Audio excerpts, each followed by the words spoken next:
خورشت هیچ چیزی از خورشت قرمه سبزی کم نداره، همونقدر خوشمزه است، همونقدر دلبره. امروز قراره قرمه رشتی یا قرمه سبزی رشتی یا خورشت خوش عطر و ترش از گیلان رو با سبزی‌های معطر شمالی مثل چچاق و خالواش، لوبیا چشم بلبلی، مرغ و یه چاشنی ترش درست کنم.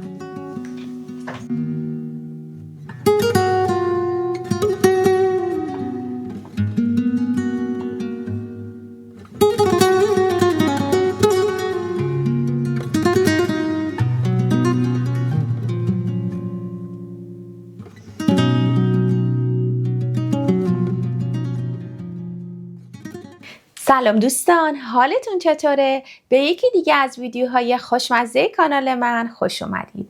امروز هم مهمون خونه هاتون هستم با یه غذای خوشمزه گیلانی. امروز قراره قرمه رشتی درست کنیم. قرمه رشتی همون قرمه سبزی خودمونه که یک مقدار طرز درست کردنش فرق میکنه. البته همونقدر خوشمزه و دلبره، ولی مواد اصلی و طرز تهیه‌اش یک مقدار فرق میکنه. حتما تا آخر این ویدیو همراه من باشید تا مراحل درست کردنش رو با هم ببینیم. خب دوستان، تو مرحله اول نیاز به مرغ داریم. همونطور که بهتون گفتم فرق این قرمه رشتی با قرمه سبزی زیاده و یکی از اون فرقاشون اینه که ما به جای گوشت از مرغ استفاده میکنیم. بهترین نوعش اینه که از مرغای محلی استفاده کنیم، ولی خب ما چون اینجا نداریم از همین مرغا استفاده میکنیم که من از 2 تا رون و 2 تا سینه استفاده میکنم. اول از همه باید مرغ رو مزه‌دار کنیم که من برای این کار اول یک کم زردچوبه بهش اضافه میکنم و بعد نمک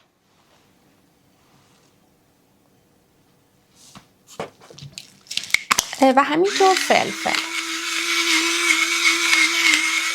الان حسابی همه جای این ادویه ها رو به مرغا میمالیم.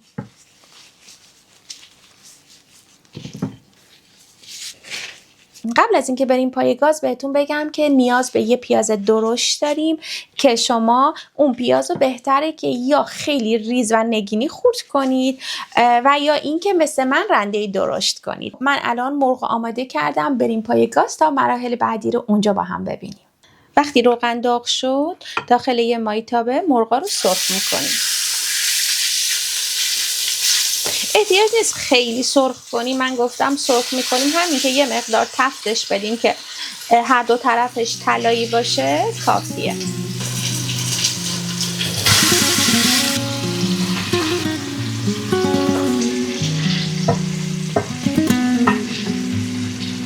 خب من مرغا رو برگردوندم، اون طرفش هم یه مقدار سرخ بشه کافیه.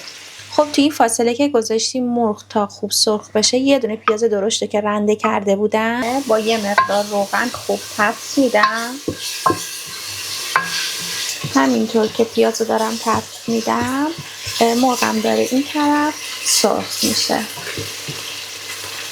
مقدار که پیازمون رنگش عوض شد مرغایی که تفت داده بودیم رو بهش اضافه میکنیم که یه مقدار این مرغ با پیاز تفت بخوره.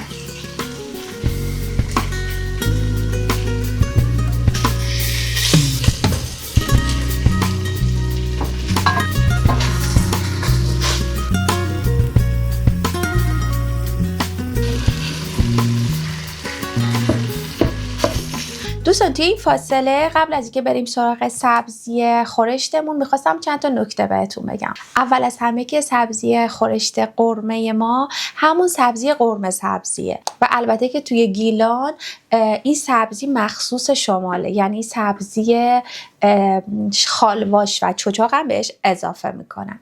از اونجایی که خب همیشه دسترسمون چچاق و خالواش نیستش میتونید از سبزی خشکش هم استفاده کنید، ولی من خودم داخل یخچال آماده‌شو داشتم فقط برای اینکه وقتی ویدیو گرفته نشه این سبزی رو سرخ کردم.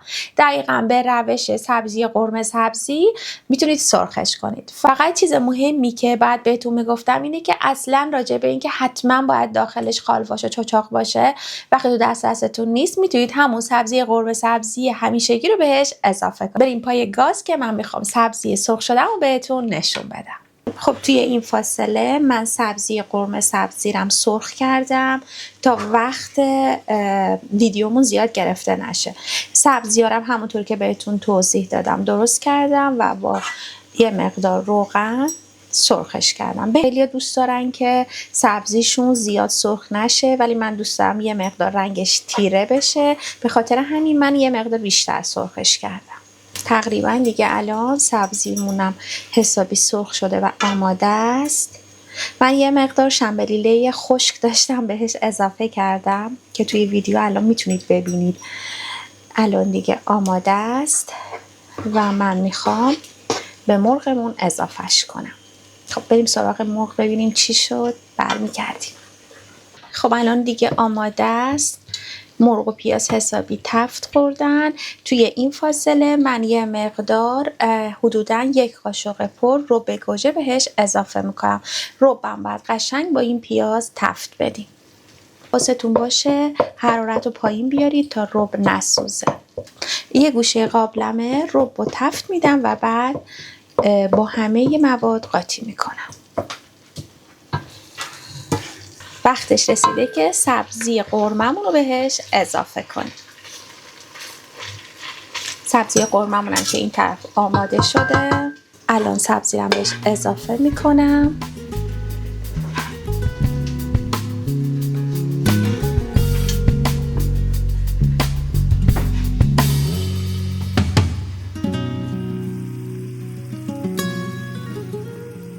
یه هم میزنی و بعد باید بهش آب جوش رو اضافه کنی. خیلی ها سبزی رو هم داخل همین پیاز و مرغ تفت میدن، ولی این روشی که من بهتون گفتم خیلی خوشمزه تر میشه. حواستون باشه که حتما حرارت پایین باشه. آب جوش رو بهش اضافه میکنم. به به چه عطری هم داره از همین حالا. من الان درشو میذارم، اجازه میدم تا 1 ساعت بپزه. خب الان که تقریبا 1 ساعتی گذشته، من میخوام چشم بلبلی ها رو بهش اضافه کنم. یکی از نکات مهم دیگهش استفاده از لوبیای چشم بلبلیه که خیلی ها برای قرمه سبزی از لوبیا قرمز استفاده میکنن و همینطور اصلا دیدم که از لوبیا چیتی هم استفاده میکنن، ولی من همیشه تو قرمه سبزی های خودم هم از چشم بلبلی استفاده میکنم. اما لوبیای مخصوص این قرمه رشتی لوبیای چشم بلبلیه که من این چشم بلبلی رو از قبل گذاشتم خیس خورده، گذاشتم بپزه و الان تقریبا نیم پخته. یه نکته دیگه هم که راجع به این چشم بلبلی بهتون بگم، میدونید که چشم بلبلی رنگ خورش رو تیره میکنه همیشه، به همین خاطر خیلی دوست ندارن خورششون خیلی تیره بشه و اون سبزی رو داشته باشه.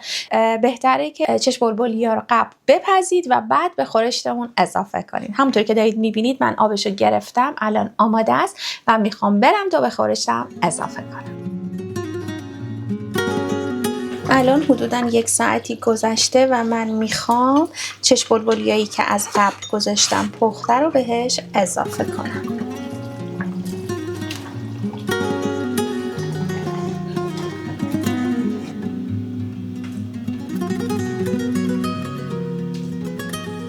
برشو میذارم، اجازه میدم تا یه مقدار دیگه جا بیفته. توی این فاصله بریم تا بادمجونا رو سرخ کنیم.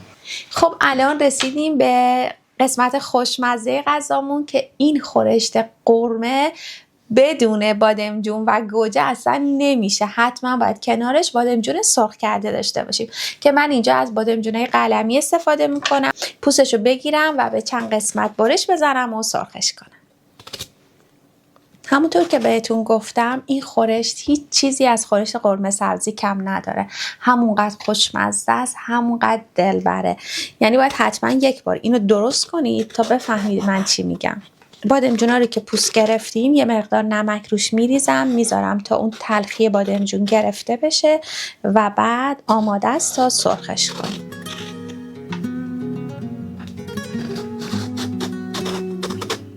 سعی کنید خیلی نازک برش نزنید، یعنی یه مقدار ضخامت داشته باشه، چون خب 10 دقیقه آخر بادمجونا رو به خورشتمون اضافه میکنیم. اگه خیلی نازک باشه میتونه له بشه. خب الان تو نیم ساعت آخر من بهش آب قوره اضافه میکنم که چاشنی این غذا آب قوره است. حتما شما هم بهش اضافه کنید که طعمش رو فوق العاده میکنه. ببینید چقدر روغن پس داده و چه رنگ و لعابی داره. درشو میذارم تا خوب جا بیفته. حرارت خیلی پایینه. خب من اینجا میخوام بادمجونا رو سرخ کنم. یه نکته‌ای که میخوام بهتون بگم اینه که اگر که میخواین همین مقدار روغنی که الان استفاده کردید تا انتها با همین مقدار روغن بادمجوناتون رو سرخ کنید، سعی کنید حرارت رو زیاد کنید. وقتی اولش حرارت بالا باشه کمک میکنه تا روغن کمتری بادمجونا به خودشون جذب کنه. ببینید چقدر قشنگ طلایی شده با همون مقدار روغن. هر دو طرفش رو سرخ کردم.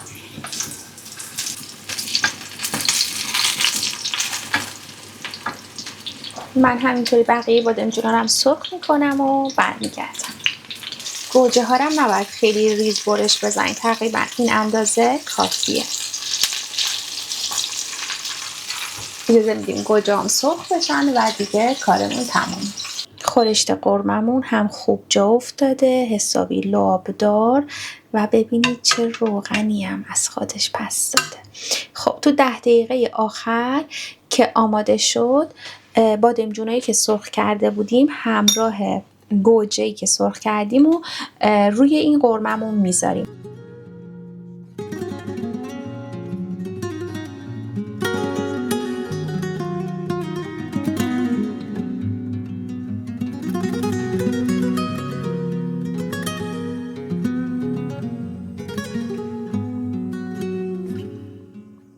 خب الان درشو میذارم. 10 دقیقه دیگه خورشتمون آماده است و تمومه.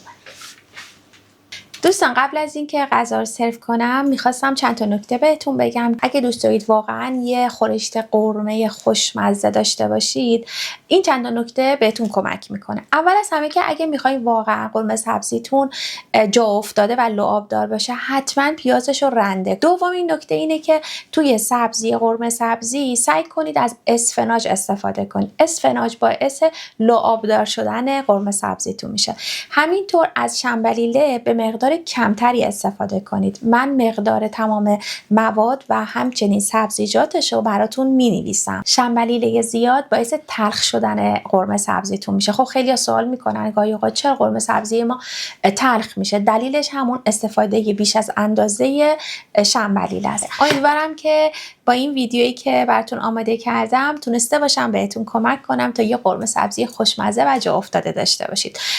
راستی راجع به سبزی قرمه سبزی هم که بهتون گفتم، این قرمه گیلانی احتیاج به سبزی چوچاق و خالواش داره که من همونطور که بهتون گفتم از قبل این سبزی ها رو آماده داخل یخچال داشتم. به خاطر همین برای اینکه وقتی ویدیو گرفته نشه من سبزی رو زودتر سرخ کردم. ولی یه نکته خیلی مهمتری که باید حتما رعایت کنید خرد کردن سبزی قرمه سبزی. سعی کنید تا جایی که میتونید سبزی رو خرد کنید، چون من نتونستم بهتون نشون بدم. حتما سبزی رو به اندازه‌ای که میتونید خرد کنید که له بشه. اونجوری وقتی سرخ میکنید سبزی بهتری میشه، یعنی سبزی سرخ کرده بهتری دارید. بهتون قول میدم که حتما به زودی آموزش قرمه سبزی اصیل و مجلسی رو براتون بذارم. بریم تا من غذا رو سرو کنم.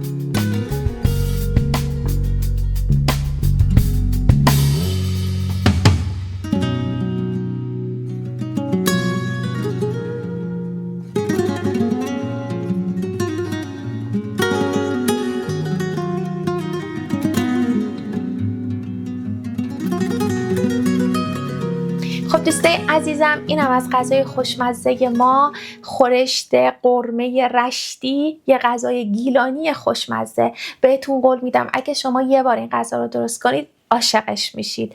امیدوارم که درستش کنید و از خوردنش کنار عزیزاتون لذت ببرید. و اگه این غذا رو درست کردید حتما نظرتون رو زیر همین ویدیو برای من کامنت کنید. من با عشق به تک تک سوالای شما و کامنت های شما جواب میدم. مرسی که تا آخر این ویدیو هم همراه من بودید. تا یه ویدیوی دیگه با عشق آشپزی کنید، خوشمزه زندگی کنید.